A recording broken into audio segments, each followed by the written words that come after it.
অসংখ্য ছিদ্রযুক্ত খোলাজা পিঠার তৈরি সহজ রেসিপি আর শেয়ার করব। খোলাজা পিঠা সাধারণত মাটির খোলায় তৈরি করা হয়। আমি পারফেক্টভাবে গ্যাসের চুলায় ফ্রাইং প্যানে তৈরি করে দেখাবো। চলুন তাহলে রেসিপিটি দেখে নেওয়া যাক। আমি এখানে 1 কাপ চালের গুঁড়া নিয়েছি আর সামান্য লবণ নিয়েছি। এটা ভালোভাবে মিশিয়ে এখানে আমি কুসুম গরম জল অ্যাড করব।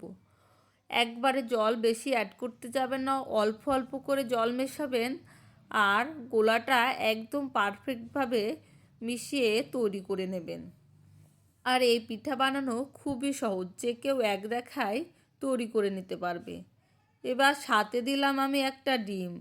খুব ভালোভাবে এবার মিশিয়ে নেব। খুব ভালোভাবে মেশানো হয়ে গেছে, গোলাটা একদম পাতলা হবে। ঘন হলে পিঠাটা ছিদ্রযুক্ত হবে না। এবার আমি 10 মিনিটের জন্য ঢাকা দিয়ে রেখে দিলাম। এবার গ্যাসে প্যানটা বসিয়ে সামান্য তেল ব্রাশ করে নেব। এই সময় প্যানটা ভালো করে গরম করে নিতে হবে। এবার ব্যাটার দেওয়ার সাথে সাথে দেখবেন অসংখ্য ছিদ্রযুক্ত হয়েছে। চারিদিক দিয়ে খুব তাড়াতাড়ি করে ব্যাটারটা ছাড়িয়ে দেবেন। এই পিঠাটা বানাতে একদম সময় লাগে না, মাত্র 1 মিনিট সময়ের ভিতর পিঠাটা রেডি হয়ে যাবে।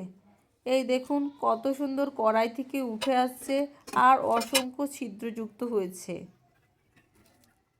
এই পিঠাটা হতে একদম সময় লাগে না, ঝটপট যে কোনো সময় এই রেসিপিটি ফলো করে বানিয়ে খেতে পারেন। এই পিঠাটা মাংস কিংবা যে কোনো তরকারিতে খেতে কিন্তু বেশ মজার হয়।